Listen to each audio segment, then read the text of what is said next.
Hey there, welcome to my channel. I'm so glad that you're here. If you are new to this channel, we focus on First Chapter Fridays for all of your favorite middle school novels. And today that novel is going to be The Lost Library. This was written by Rebecca Stead and Wendy Mass. And I'm super excited to share the first chapter of it with you today. A little bit of info about our authors. Rebecca Stead, you've probably heard of her because she is a New York Times bestseller. She has written novels such as When You Reach Me, Liar and Spy, First Light, Goodbye Stranger, Bob, The List of Things That Will Not Change, and it goes on and on. She has won so many awards, Newbery Awards, Boston Globe Awards, Guardian Children's Fiction Prize. And then alongside her, Wendy Mass is also a New York Times bestselling author who has written A Mango-Shaped Space and Lo and Behold. And she actually lives in New Jersey, where I'm from, which is exciting. So I am going to go ahead and start by reading for you the front inside cover, which will give us a little bit of a synopsis of what this book is about, and then we'll dive on into that first chapter. When a mysterious little free library, guarded by a large orange cat, appears overnight in the small town of Martinville, 11-year-old Evan plucks two weathered books from its shelves, never suspecting that his life is about to change. Evan and his best friend Rafe quickly discover a link between one of the old books and a long-ago event that none of the grown-ups want to talk about. The two boys start asking questions whose answers will transform not only their own futures, but the town itself. Told in turn by a ghost librarian named Al, an aging but beautiful cat named Mortimer, and Evan himself, The Lost Library is a timeless story from award-winning authors Rebecca Stead and Wendy Mass. It's about owning your truth, choosing the life you want, and the power of a good book. And of course, the librarian who gave it to you. All right. I'm intrigued. Let's dive on into that first chapter. So, as mentioned in the synopsis, this book alternates perspectives, bouncing between the cat, the librarian, the ghost librarian, and Evan, who is living in the present day. So chapter 1 is Mortimer, who is the cat. So we are going to be reading from his perspective to start. Mortimer waited on the cool stone basement floor in front of mouse door number 4, his fluffy orange body covering as much territory as it could.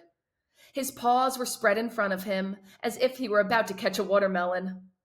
Books, in Mortimer's opinion, got it wrong about cats. In books, cats were usually stuck up, sometimes even uncaring, as if cats had no feelings at all. Cats had hearts too. Feelings, his heart said. Mortimer had a lot of feelings.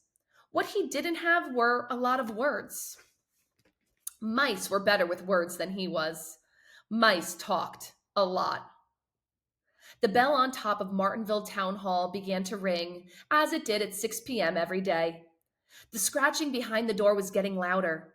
A mouse would be coming through any second now.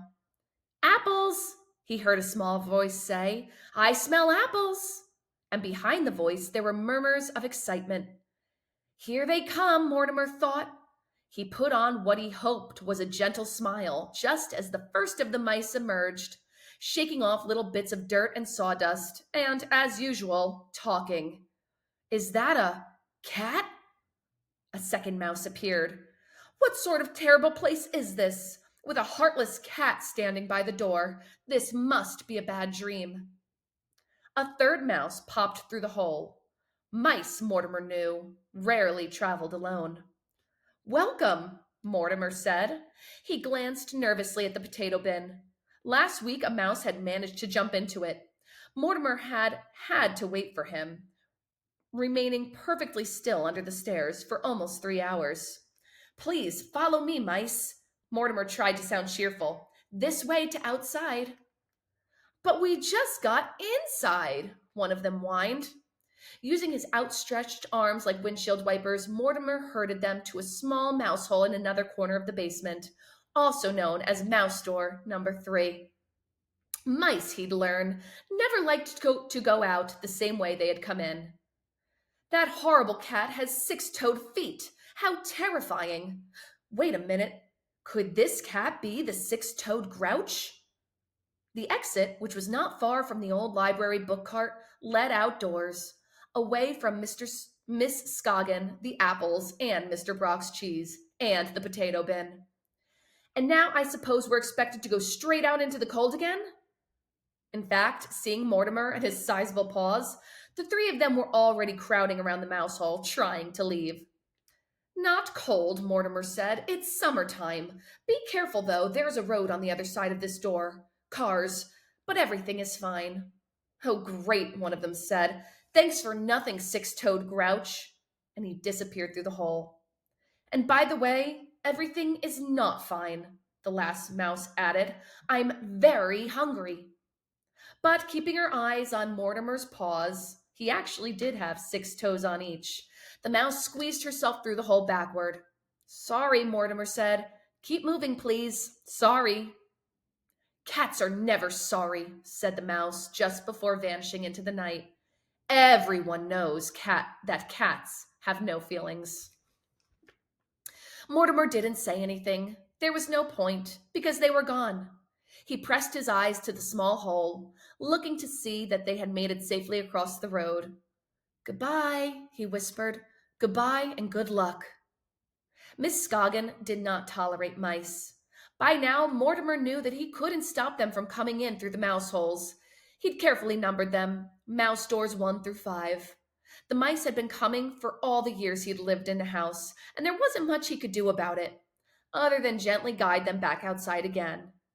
He'd learned to hear their scritching and scratching and was always ready to meet them at the door and point them to the nearest exit. Mortimer did not think of himself as good with words, but his hearing was excellent. He tried to straighten up the basement, as usual, rushing around the way they did. The mice had banged into things. Tonight, 3 apples had fallen from a tall, wobbly shelf. Even with 24 toes, Mortimer could not pick up the apples.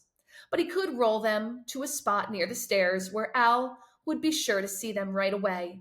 He lined them up for her.